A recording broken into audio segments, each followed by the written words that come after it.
একটি সোনার মুদ্রা নিন, সেটা জলে ফেলে দিন, তারপর তুলে নিন, সেটা মাটিতে ফেলে দিন, আবার তুলে নিন, কাদায় ফেলে দিন, আবার তুলে নিয়ে হাতুড়ি দিয়ে তার উপর প্রহার করুন।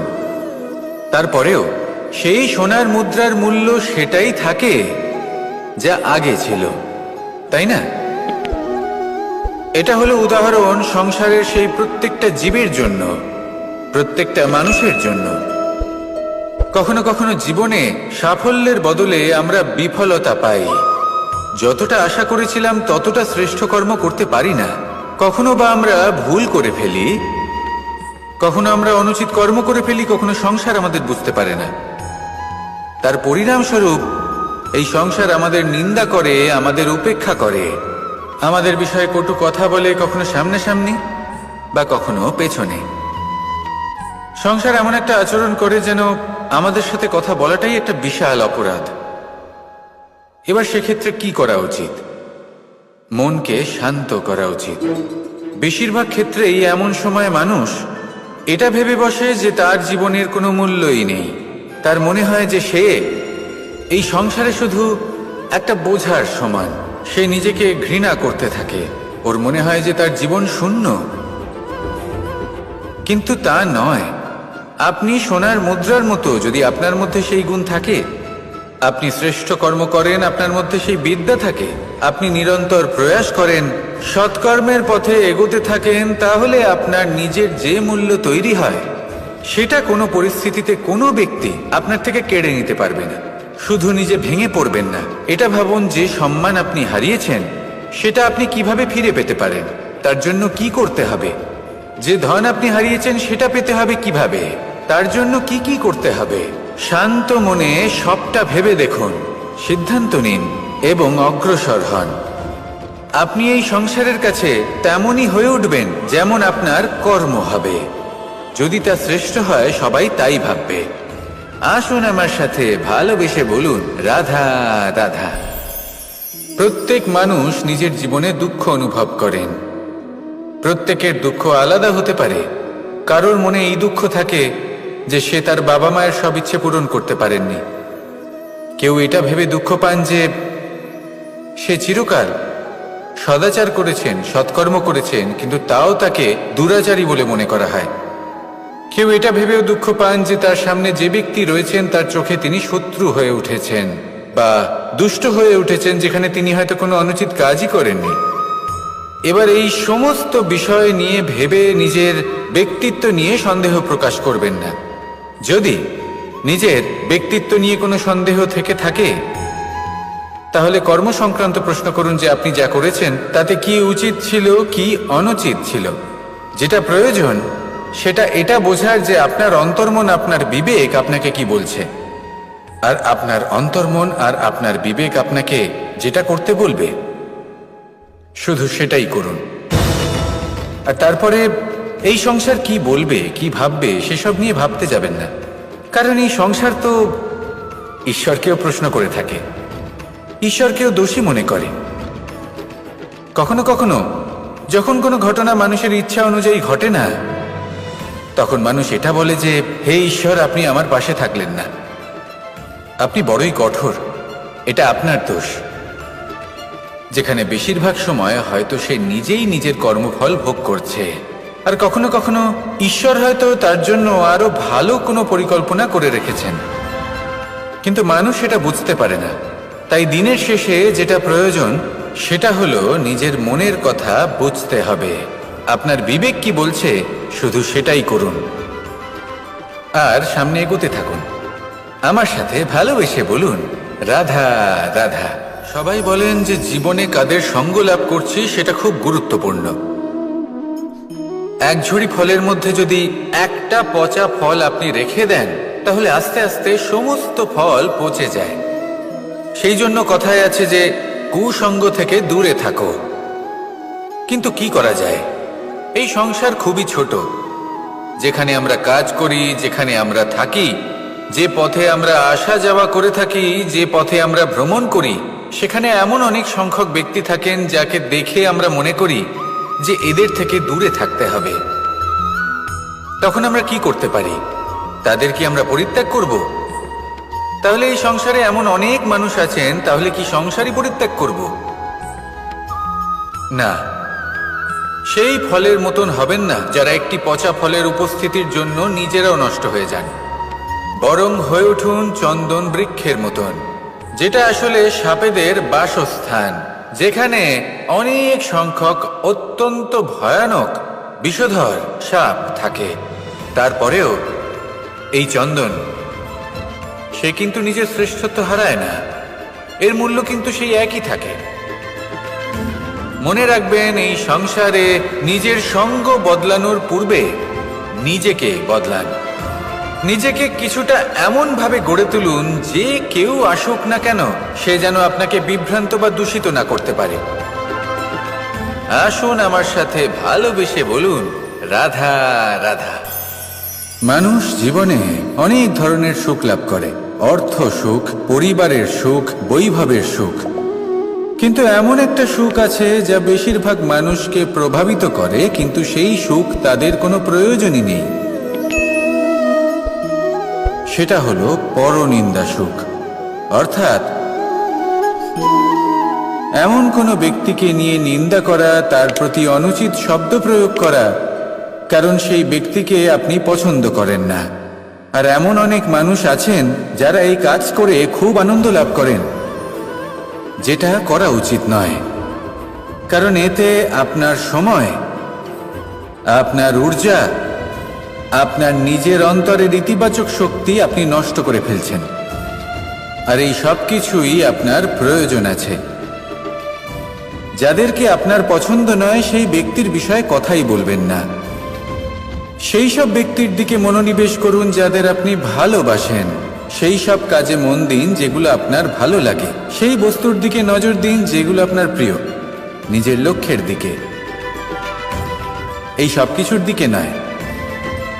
এমনটা করলে আপনার জীবনে আপনি সেই সব বস্তুর দিকে নজর দিতে পারবেন যারা প্রকৃত অর্থে আপনার জীবন আরো শ্রেষ্ঠ করে তোলে। এমনটাই করুন, জীবন আরো অনেক বেশি সুন্দর হয়ে উঠবে।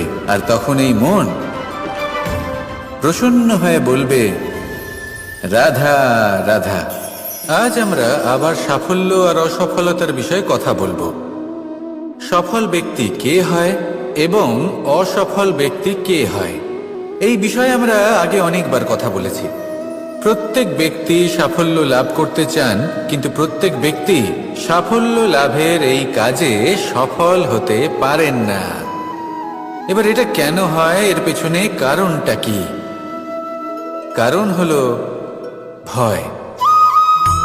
সফল ব্যক্তি হলেন তিনি যিনি নিজের সিদ্ধান্ত দ্বারা এই সমস্ত সংসারকে বদলে দিয়ে থাকেন, এবং অসফল ব্যক্তি হলেন তিনি যিনি এই সংসারকে দেখে এর বিষয়ে ভেবে নিজের সিদ্ধান্ত বদলে ফেলেন।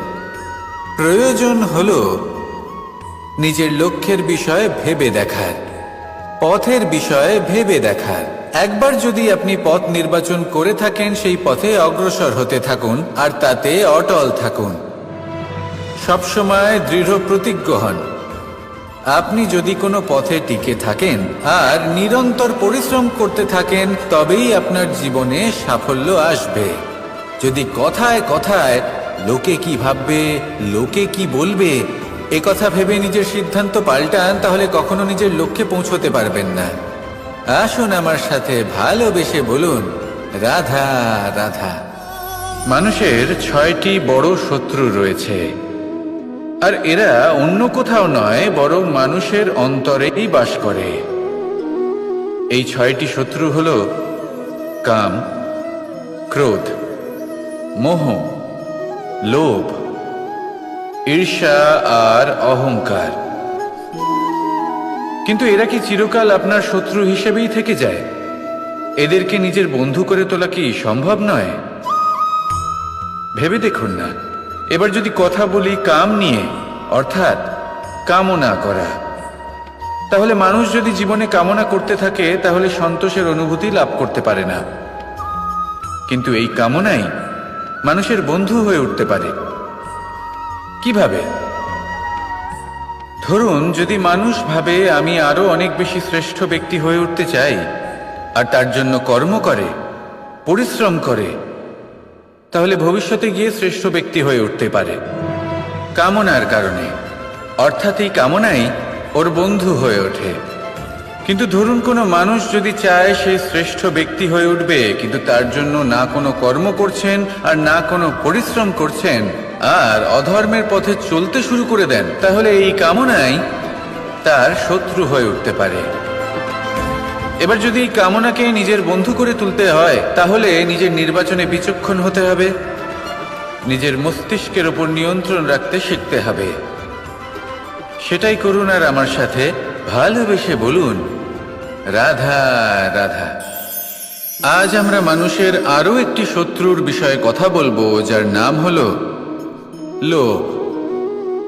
যে কোনো বস্তুকে অত্যাধিক লাভ করার যে বাসনা, যতটা লাভ করেছি ততটা যথেষ্ট নয়, আমার আরো চাই, আরো চাই, একেই বলে লোভ। এবার এই লোভ আপনার জীবনে শুভ না অশুভ, আপনার মিত্র নাকি আপনার শত্রু, সেটাও নির্ভর করছে আপনার ওপর। যেমন ধরুন কোনো ব্যক্তির অসম্ভব ধনের লোভ, সে সেটা অর্জন করছে আর সেটা সংগ্রহ করছে, আর সেটা লাভ করার জন্য সে অনৈতিক কাজ করছে। যদি এই সব হতে থাকে, তাহলে লোভ কিন্তু আপনার পক্ষে অত্যন্ত ক্ষতিকারক। কিন্তু যদি সেই ব্যক্তি ধরুন ধন অর্জন করছেন, তার সাথে নীতিও পালন করছেন, আর সংগ্রহ করার পরে সেটা সংসারে ছড়িয়ে দিচ্ছেন, যদি এমনটা হয়, তাহলে এই লোভ আপনার বন্ধু হয়ে উঠতে পারে। যদি আপনার সৎসঙ্গ লাভ করার, সৎকর্ম করার লোভ থাকে, তাহলে আপনি কখনো একা থাকবেন না। যদি ভালোবাসা প্রদান করার লোভ থাকে, এই সংসারকে সাহায্য করার লোভ থাকে, তাহলে এই লোভ যা সংসারের শত্রু, সেটা কিন্তু আপনার সাথে পরমাত্মার মিলন ঘটাতে পারে। এবার এই লোভকে নিজের মিত্র করে তুলবেন নাকি শত্রু করে তুলবেন, সেই সিদ্ধান্ত আপনারই। আসুন আমার সাথে ভালোবেসে বলুন, রাধা রাধা। কখনো এই প্রকৃতির দিকে তাকিয়ে থাকবেন। এই প্রকৃতি অনেক ধরনের শিক্ষা দেয়। কোনো একটা গাছকে দেখুন, কিভাবে সে মাটি থেকে জল শুষে নেয়। সে ঝড় হোক বা হোক কড়া রোদ, সব সহ্য করে এবং অবশেষে সে ফল ধারণ করে। আর সেই ফল উৎপন্ন করার পরে সে ফল কিন্তু সে নিজে গ্রহণ করে না, এই সংসারকে প্রদান করে, যাতে পশু পাখি মানুষ তারা এই ফল গ্রহণ করে শক্তিশালী হয়ে উঠতে পারে, সুস্থ থাকতে পারে। সেভাবেই নদী, সরোবর এরা নিজেরাও কিন্তু নিজেদের জল গ্রহণ করে না, মাটিকে প্রদান করে, পশু পাখিকে প্রদান করে। সূর্য নিজেও নিজের জন্য প্রজ্বলিত হয় না, সে প্রকাশ ছড়িয়ে দিতে চায় আমাদের সবার কাছে, সে আলো পৌঁছে দিতে চায়। এই প্রত্যেকের কর্মে পরমার্থ নিহিত আছে, আর সেই জন্যই এদের সকলকে পুজো করা হয়। তাই মনে রাখবেন, আপনার কাছে জীবন যাপনের অতিরিক্ত যা কিছুই আছে, তা পরমার্থের জন্য। তাহলে তার সদ্ব্যবহার করুন আর আমার সাথে ভালোবেসে বলুন, রাধা রাধা। পরিবর্তন, এটা হলো সৃষ্টির অমূল্য নিয়ম। এই সংসারে সবকিছু সময়ান্তরে পরিবর্তিত হয়, এই সময়ও পরিবর্তিত হয়। পরিবর্তন চিরকাল হয়ে এসেছে আর চিরকাল হতে থাকবে। কিন্তু এবার আমরা সেই পরিবর্তন কিভাবে লাভ করব, যেটা আমাদের প্রয়োজন, যেটা আমরা চাই। আমরা জীবনে বিকাশ চাই। এই বিকাশ কিভাবে লাভ করতে পারি? এই প্রকৃতি কিন্তু আমাদের অত্যন্ত উত্তম উদাহরণ দিয়ে বুঝিয়েছে। একটি বিন্দুর উদাহরণ দিয়েছে, যা ভবিষ্যতে একটা বিশাল নদীর আকার ধারণ করে। এটা কিভাবে হয়? মেঘ থেকে একটি বিন্দু ঝরে পড়ে সেই পর্বতের ওপর যেখানে হিম আছে। সেই হিমের সংস্পর্শে আসা মাত্র সেই বিন্দুর সাথে আরো বেশ কিছু বিন্দু যুক্ত হয়। তারপর তারা অগ্রসর হয়, আরো কিছু বিন্দু যুক্ত হয়, আস্তে আস্তে একটা ক্ষীণ ধারার রূপ ধারণ করে, এবং সেটাই ভবিষ্যতে আরো এগোতে থাকে অনেকটা যাওয়ার পর যখন অনেক সংখ্যক বিন্দু একসাথে যুক্ত হয় তখন সেটা বিশাল নদীর আকার ধারণ করে। এবার আমরা মানুষ বলে আমাদের সাথে এই নিয়মের অন্যথা হয় তা নয়। আমরাও এই প্রকৃতির অংশ, আমাদের ক্ষেত্রেও একই নিয়ম প্রযোজ্য।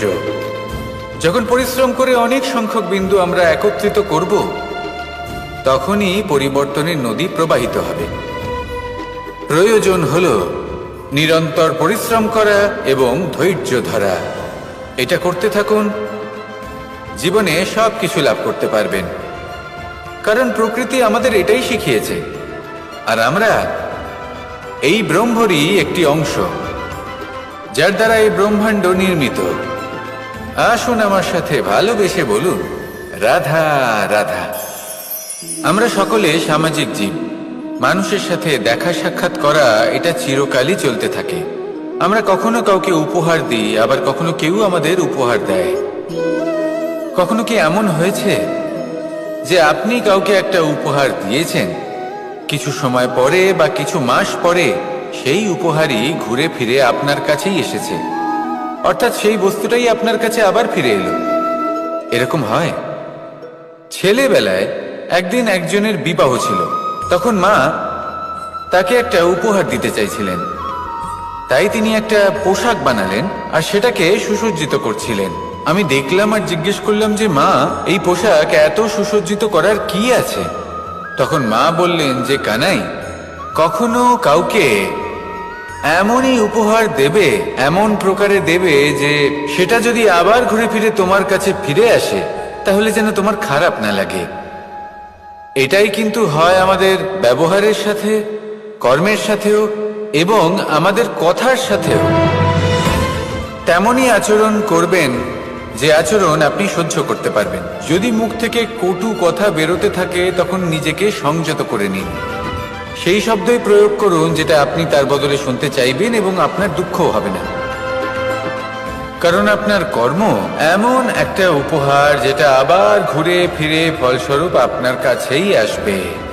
সেই জন্য নিজের আচরণ শুভ করুন, নিজের মানসিকতা শুভ করুন, নিজের মুখ থেকে মধুর বাণী নিঃসৃত করুন, আর এইভাবেই মধুরভাবে বলুন, রাধা রাধা। এই সংসারে প্রত্যেকটা জিনিসের নিজস্ব একটা বিশেষত্ব আছে, আর তার বিশেষত্বর জন্যই তাকে বিশেষ গুরুত্ব দেওয়া হয়। যদি কথা বলি অস্ত্রের, যেমন তরোয়াল, তরোয়াল নির্মাণ করা হয়েছে রক্ষার জন্য। কত তাড়াতাড়ি সে সামনে উপস্থিত শত্রুকে নিধন করতে পারে। এবার এই তরোয়ালের কোন গুণটা দেখা প্রয়োজন? সেটার ধার। সেই বস্তুটি নয় যার মধ্যে এই তরোয়াল রাখা হয়।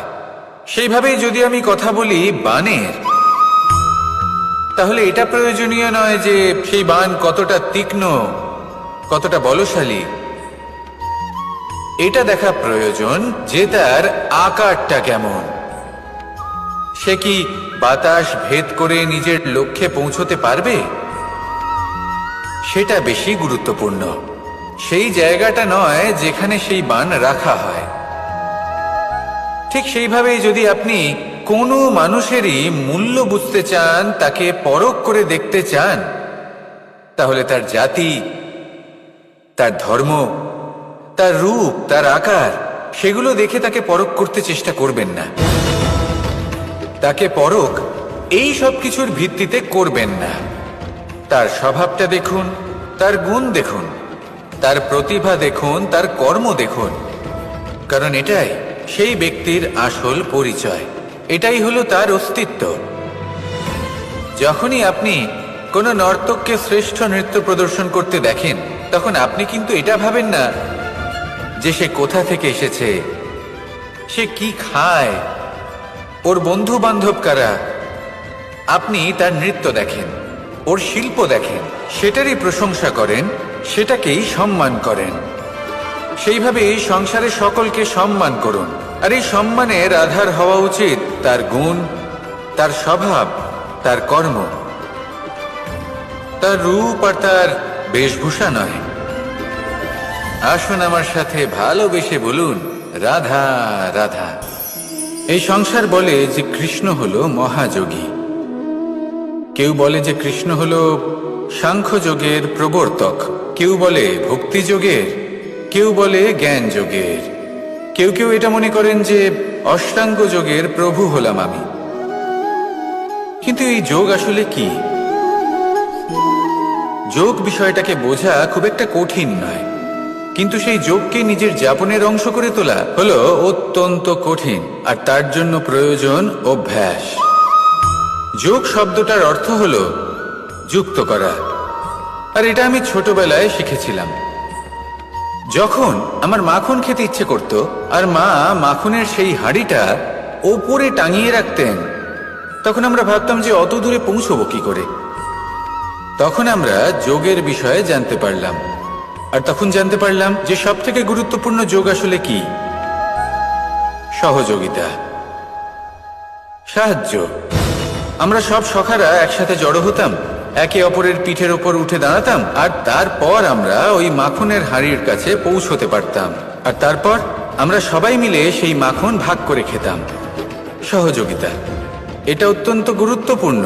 পাণ্ডবরাও মহাভারতে এটাই করেছিলেন। ওনাদের সাথেও কেউ ছিল না, একে অপরকে সাহায্য করে ওনারা অনেক বীরদের একত্রিত করেছিলেন। তারপর অবশেষে মহাভারতের এই মহাযুদ্ধে ওনারা জয়লাভ করেছিলেন। রামায়ণে রাম এবং লক্ষ্মণের সাথে কেউ ছিল না। সহযোগিতার মাধ্যমে ওনারা ভাল্লুক আর বানর সেনাকে একত্রিত করেছিলেন, আর এই সংসারের সব থেকে প্রবল রাক্ষস রাবণকে বধ করেছিলেন। মনে রাখবেন, একসাথে মিলে যদি আপনারা কর্ম করতে শেখেন, তাহলে এই সংসারে এমন কিছুই নেই যেটা আপনি অর্জন করতে পারবেন না। আসুন আমার সাথে ভালোবেসে বলুন, রাধা রাধা। মানুষ যখনই কোনো পর্বতারোহণ করতে শুরু করে, তখন সে বারবার পড়ে যায়, বারবার উঠে দাঁড়ায়, সামনে এগোতে চেষ্টা করে। কিন্তু যদি সে দৃঢ় নিশ্চয় করে থাকে, তাহলে সে অবশেষে সেই পর্বতের শিখরে পৌঁছেই যায়। চলার পথে যদি বড় কোনো পাথর চলে আসে বা পর্বতের কোনো বড় অংশ সামনে আসে, তাহলে সে তার সাথে ধাক্কা খায় না, সে পথ বদলে নেয়। কিন্তু বাধা তাকে সবসময় পেতেই হয়, আর সেই বাধা সে পায় ছোট ছোট পাথরের দ্বারা। তাদের ওপর পা পড়লে তার পা পিছলে যায় আর সে পড়ে যায়। এই ছোট ছোট পাথর হলো আমাদের জীবনের সেই ছোট ছোট সমস্যা, সেই ছোট ছোট ভুলগুলো যেগুলো আমরা অবজ্ঞা করতে থাকি। আমরা ভাবি এর দ্বারা কি বা ক্ষতি হবে, কিন্তু সেগুলোই অনেক সময় আমাদের অসফলতার কারণ হয়ে দাঁড়ায়। যত তাড়াতাড়ি সম্ভব এই ছোট ছোট পাথরগুলিকে জীবন থেকে তুলে ফেলে দিন। ভুল হওয়াটা স্বাভাবিক, কিন্তু তার মানে এই নয় যে বারবার সেই ভুলের পুনরাবৃত্তি ঘটবে। ভুলটা বুঝুন, সেটা স্বীকার করুন, আর সেটা শুধরে নিন। যখন আপনি এটা করতে শিখবেন, তখনই খুব তাড়াতাড়ি আপনি সেই শিখরে পৌঁছতে পারবেন। আর যখন পৌঁছে যাবেন, তখন এই মন প্রসন্ন হয়ে বলবে, রাধা রাধা। সূর্য এই সংসারকে আলো প্রদান করে। সূর্যের মনে যদি নিজের তেজের জন্য অহংকার জন্ম নেয়, তখন তার অহংকার ভঙ্গ করে মেঘ। সূর্যের আলো পূর্ণরূপে ঢেকে দেয়। মেঘের মনে যদি নিজের গতি নিয়ে অহংবোধ জন্ম নেয়, তাহলে মেঘের অহংকার ভঙ্গ করে পর্বত। মেঘের গতি অবরুদ্ধ করে দেয়। এবার যদি পর্বত নিজের নিশ্চলতা নিয়ে অহংকার করে, তাহলে সেই অহংবোধ ভঙ্গ করে একটি মূষক। সেই বিশাল পর্বতে একটি ছিদ্র করে দেয়। এবার যদি মূষকের নিজের মনে অহংবোধ জন্ম নেয়, তাহলে জল তার অভিমান ভঙ্গ করে, সেই ছিদ্র দিয়ে প্রবেশ করে। আর যদি জলের মনে অহংবোধ জন্ম নেয়, তখন মানুষ বাঁধ নির্মাণ করে তার গতিপথ রুদ্ধ করে, জলের অহংকার ভঙ্গ করে। আর যদি মানুষের মনে অহংকার জন্ম নেয়, তখন সূর্য নিজের তাপ দ্বারা মানুষের অহংকার ভঙ্গ করে। এই সংসারে অহংকার প্রদর্শন করার কোনো প্রয়োজন নেই। আমাদের সবার মধ্যেই কিছু বিশেষ গুণ আছে, আর সবার মধ্যে কোনো না কোনো দোষও আছে।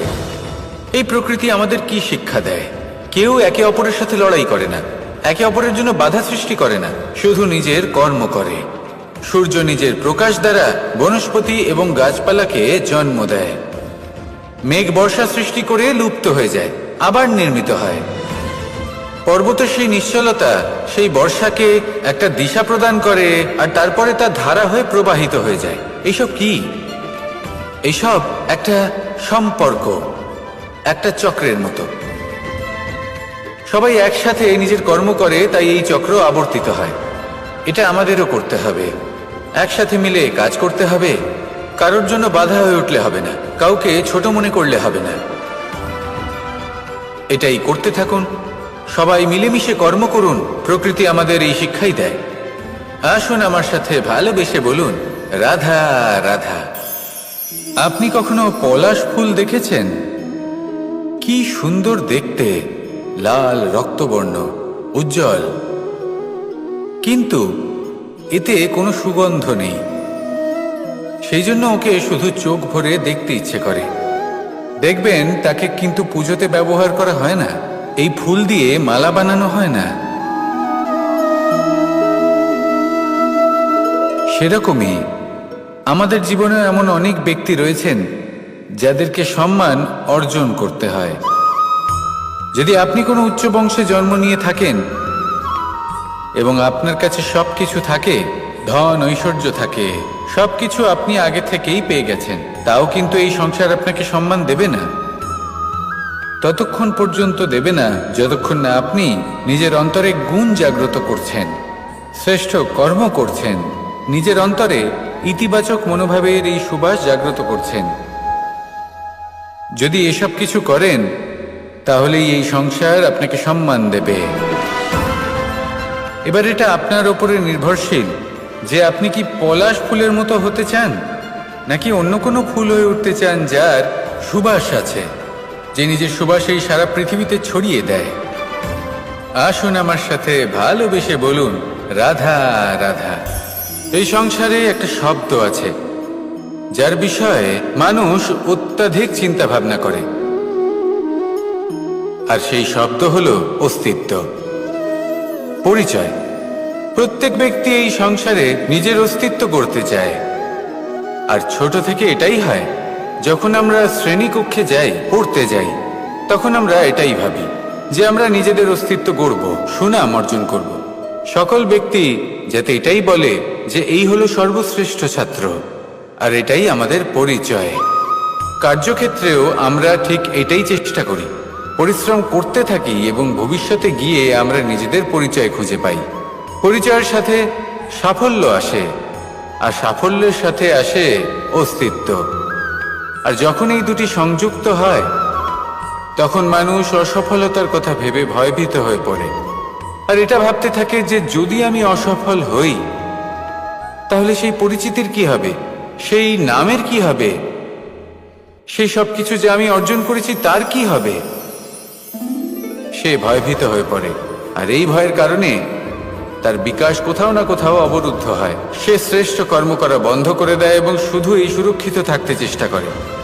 আর অসফল হলে তাতে ভয় পাওয়ার কোনো প্রয়োজন নেই, কারণ যখন আপনি সফল হন তখন এই সাফল্য আপনার পরিচয় এই সংসারের সাথে করায়। কিন্তু যখন আপনি অসফল হয়ে থাকেন তখন এই অসফলতা এই সংসারের পরিচয় আপনার সাথে করায়, যা অত্যন্ত আবশ্যক। অসফলতা প্রত্যেকের জীবনেই আসবে, তার সম্মুখীন হন আর তার থেকে শিক্ষা লাভ করুন। কারণ যখনই আপনি অসফল হন তখনই আপনার জ্ঞান চক্ষু উন্মুক্ত হয়। আসুন আমার সাথে ভালোবেসে বলুন, রাধা রাধা। নিজের নিজের অভিজ্ঞতাগুলো দেখে, তার পরিণাম দেখে প্রত্যেক মানুষের মনে একটা ধারণা জন্ম নেয়। প্রজন্মের পর প্রজন্ম যখন অগ্রসর হতে থাকে, এই ধারণাগুলোই কারণ হয়ে ওঠে যা মানুষের জীবনে তার শুভর অশুভর, লাভের ক্ষতির এই সব কিছুর আধার হয়ে ওঠে। যেমন ধরুন আপনি কোথাও যাচ্ছেন আর পথে বেড়াল রাস্তা পার করে গেল, সেটা অশুভ বলা হয়। কেউ হাঁচলে কাজ থামিয়ে দেওয়া হয়। বলা হয় যখন আপনি কোনো শুভ কাজ করতে যাবেন তখন মিষ্টি খেয়ে যাবেন, কাজ সফল হবে। যদি কোনো ব্যক্তি অনুচিত কথা বলে দেন তার মানে অনুচিত কিছুই ঘটবে, আদি ইত্যাদি এরকম অনেক সংখ্যক ধারণা আছে। কিন্তু সবকিছু যদি এরকমই হতো তাহলে প্রত্যেক মানুষ নিজের কথা দ্বারা নিজের বা অন্য কারোর জীবন স্বর্গতুল্য করে তুলতো, নয়তো নরকে পরিণত করত। কিন্তু এরম কি আদৌ হয়? না। কারণ এই সব ধারণা, এই সব কিছু এর উৎস হলো মানুষের মন, তার মস্তিষ্ক। যখন আমরা কোনো বাক্য বা কোনো ধারণাকে একটু বেশি গুরুত্ব দিয়ে ফেলি, তার উপর একটু বেশি বিশ্বাস করে ফেলি, তখন যেটা হয়, তখন আমাদের এই ইচ্ছে শক্তি তার সঞ্চার হয় সেই বাক্যের মাধ্যমে। আর সেই জন্য সেই বাক্য আস্তে আস্তে ফলপ্রসূ হতে থাকে। এটা হলো মানুষের মনের শক্তি, তার মস্তিষ্কের শক্তি। এটা কখনো ভুলে যাবেন না। এটা প্রয়োগ করুন আর তার সদ্ব্যবহার করুন। একে প্রয়োগ করুন নিজের লক্ষ্যে পৌঁছানোর জন্য, শুভ কর্ম করার জন্য। আসুন আমার সাথে ভালোবেসে বলুন, রাধা রাধা। পাশা নামক এই খেলাটি আপনারা নিশ্চয়ই খেলেছেন। না খেলে থাকলে দেখেছেন, আর যদি দেখেও না থাকেন তাহলে নিশ্চিত রূপে শুনেছেন। মহাভারতের এই মহাযুদ্ধ কোথাও না কোথাও এই পাশা নামক খেলার কারণে হয়েছিল। পাশার এই বিচিত্র খেলা, দান, এইসবের কারণে কেউ নিজের মাথায় রাজ মুকুট পরিধান করেছিলেন, আবার সেখানে পরাজিত হওয়ার জন্য কাউকে বনবাসও ভোগ করতে হয়েছিল। কিন্তু এই খেলা সমাপ্ত হওয়ার পরে সমস্ত ঘুঁটি আর এই পাশার ছক একই পুটলিতে স্থান পেল। এটাই হলো আমাদের জীবন। এই সংসারে আমরা জয় পরাজয়ের বিষয়ে এতটাই ভাবি, এত চিন্তা করি যে এই জীবনের খেলার আনন্দটাই উপভোগ করতে পারি না। আর অবশেষে কি হয়? কেউ জয়ী হন, কেউ পরাজিত হন, কিন্তু দুজনেই একই স্থানে পৌঁছে যান। প্রত্যেক ব্যক্তি মৃত্যুর পরে একটি নির্দিষ্ট স্থানেই পৌঁছতে বাধ্য। কিন্তু ততক্ষণ এই জীবন, এই খেলা, তার আনন্দ উপভোগ করুন। এই সংসারে সেই ব্যক্তি শ্রেষ্ঠ স্থানে পৌঁছতে পেরেছেন যিনি এই সংসারকে প্রকাশ প্রদান করেছেন, যিনি কখনো জয় পরাজয় এই বিষয়ে ভাবেননি, শুধু এই জীবনের খেলার আনন্দ উপভোগ করেছেন। এটাই আপনিও করুন আর আমার সাথে ভালোবেসে বলুন, রাধা রাধা। রামায়ণের একটা অত্যন্ত শ্রেষ্ঠ কাহিনী আছে যেটা খুব অমূল্য শিক্ষাদান করে। দশানন যখন ধরাশায়ী হলেন এবং মৃত্যুশয্যায় শুয়েছিলেন, ওনার শেষ নিঃশ্বাস ত্যাগের সময় শ্রীরাম লক্ষ্মণকে বললেন যে, হে লক্ষ্মণ, রাবণের কাছে যাও, ওখানে যাও, ওনার থেকে কিছু জ্ঞান অর্জন করে এসো। উনি হলেন মহাজ্ঞানী, আর ওনার থেকে জ্ঞান অর্জনের এটাই শ্রেষ্ঠ সুযোগ। লক্ষ্মণ প্রথমে মানতে চাইলেন না, কিন্তু শ্রীরাম বোঝানোর পরে লক্ষ্মণ ওনার কাছে গেলেন, রাবণের মাথার কাছে গেলেন আর বললেন, দাদা বলেছেন আপনার থেকে জ্ঞান অর্জন করতে। রাবণ কিছুই বললেন না। লক্ষ্মণ বললেন, আপনি তো দেখছি খুব অহংকারী, মৃত্যুশয্যায় শুয়ে আছেন, শেষ নিঃশ্বাস ত্যাগ করতে চলেছেন, আর তাও এত অহংকার। রাবণ বললেন, নিজের দাদা রামকে ডাকো। শ্রীরাম এলেন, রাবণের পায়ের কাছে এসে দাঁড়ালেন। উনি নিজের হাত জোড় করলেন আর বললেন, হে মহাপণ্ডিত রাবণ, আপনি হলেন মহাজ্ঞানী, দয়া করে আমাদের কিছু জ্ঞান প্রদান করুন। রাবণ বিনম্র চিত্তে ওনার কথা শুনলেন, খুব বিনম্র চিত্তে ক্ষমা প্রার্থনাও করলেন, আর এই সংসার একটি অত্যন্ত শ্রেষ্ঠ জ্ঞান লাভ করল। এর দ্বারা আমরা ঠিক কি শিক্ষা লাভ করি? রাম এবং লক্ষ্মণ দুজনেই ছিলেন তেজস্বী, দুজনেই ছিলেন শ্রেষ্ঠ, ছিলেন বীর, ছিলেন বলবান। কিন্তু শ্রীরামকে মর্যাদা পুরুষোত্তম বলা হয়ে থাকে, কারণ উনি বীর ছিলেন, সাহসী ছিলেন, তার সাথে একটি অত্যন্ত গুরুত্বপূর্ণ গুণ ছিল। সেই গুণ হলো বিনম্রতা। এটা খুবই শ্রেষ্ঠ একটা গুণ। যদি কেউ আপনাকে কটু কথা শোনায়, তাহলে উত্তরটা আপনি বিনম্রভাবেও দিতে পারেন। এই বিনম্রতা এমন এক আবেগ যেটা দেখে মনে হবে কোমল, কিন্তু এটা ততটাই প্রবল অস্ত্র। এমন একটা অস্ত্র যা সকলকে নিরস্ত্র করে দিতে পারে। যদি আপনি সাহসী হন এবং বিনম্র হন, তাহলে আপনি বিজয়ী হবেন।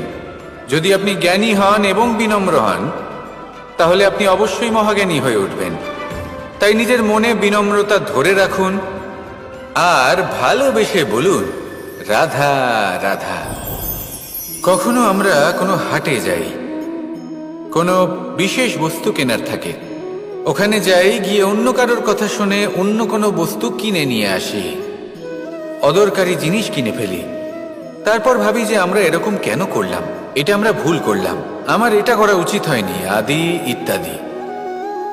মানুষ যখন জীবনে এমনই সিদ্ধান্ত নিয়ে বসে, এমন নির্বাচন করে, তখন সেই সিদ্ধান্ত নিশ্চিত রূপে তার ভবিষ্যতের জন্য অত্যন্ত গুরুত্বপূর্ণ হয়। কিন্তু যদি আপনি কোনো অনুচিত চয়ন করে ফেলেন, তাহলে মন খারাপ করবেন না, সেই গ্লানিবোধ নিয়ে কষ্ট পাবেন না, সামনে অগ্রসর হতে থাকুন। কারণ এই অনুচিত নির্বাচন আপনাকে উচিতভাবে জীবনযাপনের পথ দেখাতে পারে। এবার যদি আমি আপনাকে বলি যে আপনি আগুনে হাত দিন, সেটা কি আপনি করবেন? করবেন না। কেন? কারণ জীবনে কোনো না কোনো দিন আপনি একটা ভুল নির্বাচন করে আগুনে হাত দিয়েছিলেন, তারপরে আপনি শিক্ষা পেয়েছিলেন যে আমি জীবনে আর কোনোদিন আগুনে আর কিছুতেই হাত দেব না। এই জীবনও ঠিক সেরকমই। জীবনের সেই সব অধ্যায়, সেই সব সময় যা ব্যর্থ হয়েছে, সেটা নিয়ে ভেবে সময় নষ্ট করবেন না। সেটা থেকে যে শিক্ষা পেয়েছেন সেটা মনে রাখুন, আর যে অধ্যায় বাকি রয়েছে, যে সময় বাকি রয়েছে, তাতে কিভাবে সফল হওয়া সম্ভব সেই বিষয়ে ভাবুন। আর আমার সাথে ভালোবেসে বলুন, রাধা রাধা। একটি নৌকা বিশাল একটি সাগরে ভেসে চলে, কখনো যাত্রীদের বা কখনো বিশাল বস্তুকে নিজের সাথে বহন করে নিয়ে চলে, এক স্থান থেকে অন্য স্থানে পৌঁছে দেয়। এই নৌকা কখনো সাগরে আটকে পড়ে বা কখনো ডুবে যেতেও পারে, কিন্তু এই নৌকা তখন ডুবে যায় না যখন এর আশেপাশে অধিক মাত্রায় জল থাকে। এটা তখন ডুবে যায় যখন ও নিজের আশেপাশের থাকা জলকে নিজের ভেতরে প্রবেশ করতে দেয়। যখন আস্তে আস্তে এই জল প্রবেশ করতে থাকে, নৌকা ভারী হতে থাকে আর আস্তে আস্তে ডুবে যায়। এটা আমাদের কাছে একটা শিক্ষা। হতেই পারে আমাদের এই সংসারে, আমাদের জীবনে আশেপাশে অনেক বেশি মাত্রায় নেতিবাচক শক্তি থাকবে, ঈর্ষা থাকবে, বিদ্বেষ, ঘৃণা বা ভয় থাকবে, কিন্তু মনের এই নৌকা শুধু তখনই ডুববে যখন আপনি এই নেতিবাচক শক্তিকে নিজের ভেতরে প্রবেশ করতে দেবেন। মনে রাখবেন, এই নেতিবাচক শক্তিকে কখনো নিজের মনে প্রবেশ করতে দেবেন না। প্রবেশ করলেও তাহলে যেন সে সেখানে কোনো স্থান না পায়। শুধু এই বিষয়টা খেয়াল রাখলে আপনার মনের এই নৌকা জীবনের এই সাগরে সব সময় ভেসে থাকবে, আর এই মন প্রসন্ন হয়ে বলবে, রাধা রাধা।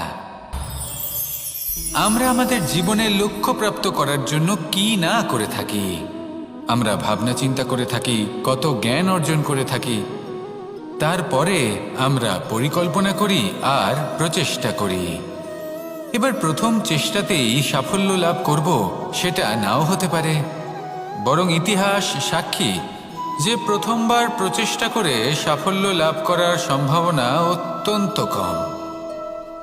আর যে কোনো সফল ব্যক্তিকে দেখুন, আপনি বুঝবেন সেই ব্যক্তি বারবার প্রচেষ্টা করে, চেষ্টা করা থামায় না, তবেই সেই ব্যক্তি একদিন সাফল্য লাভ করেন। সেই জন্য আপনিও প্রচেষ্টা করা কখনো বন্ধ করবেন না, করতেই থাকুন। যখন আপনি প্রথমবার প্রচেষ্টা করেন তখন আপনি একা থাকেন, কিন্তু যখন আপনি দ্বিতীয়বার প্রচেষ্টা করেন তখন আপনার সাথে কিছু বিগত প্রচেষ্টার অভিজ্ঞতা থাকে। চেষ্টা করতে থাকুন, সাফল্য আপনার কাছে আসতেই চলেছে। আসুন আমার সাথে ভালোবেসে বলুন, রাধা রাধা।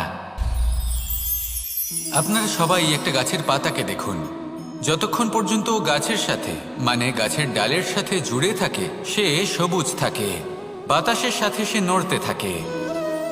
যতক্ষণ পর্যন্ত ও সূর্য থেকে পাওয়া রশ্মির শক্তি গাছে পৌঁছে দেয়, ততক্ষণ ও ডালের সাথে যুক্ত থাকে। কিন্তু যখন সেই পাতা শুকিয়ে যায়, তখন তার কোনো গুরুত্ব থাকে না। সেই পাতা গাছের ডালে এবং বৃক্ষের কাছে বোঝা হয়ে থেকে যায়। এবং এমন এক সময় আসে যখন সেই ডালটি শুকনো সেই পাতাকে পরিত্যাগ করে।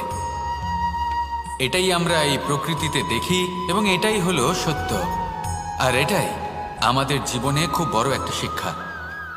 যদি আপনিও নিজের জীবনে নিজের আপনজনদের কাছে বোঝা স্বরূপ হয়ে দাঁড়ান, তাহলে তারা আপনাকে যতই ভালোবাসুক না কেন, ওনারা যদি নাও চান, তাহলেও এমন এক দিন আসবে যখন আপনার আপনজন আপনাকে পরিত্যাগ করবে। সেই জন্য সবসময় আত্মনির্ভর হয়ে ওঠার চেষ্টা করুন, নিরন্তর পরিশ্রম করতে থাকুন, কারোর উপর বোঝা হয়ে থাকবেন না, বরং তার সাথে মিলে দায়িত্ব পালন করুন। এমনটা করবেন, তাহলে আপনার সম্মানও বজায় থাকবে এবং সম্পর্কের মধ্যে আপনার মূল্যও বজায় থাকবে। আসুন আর আমার সাথে ভালোবেসে বলুন, রাধা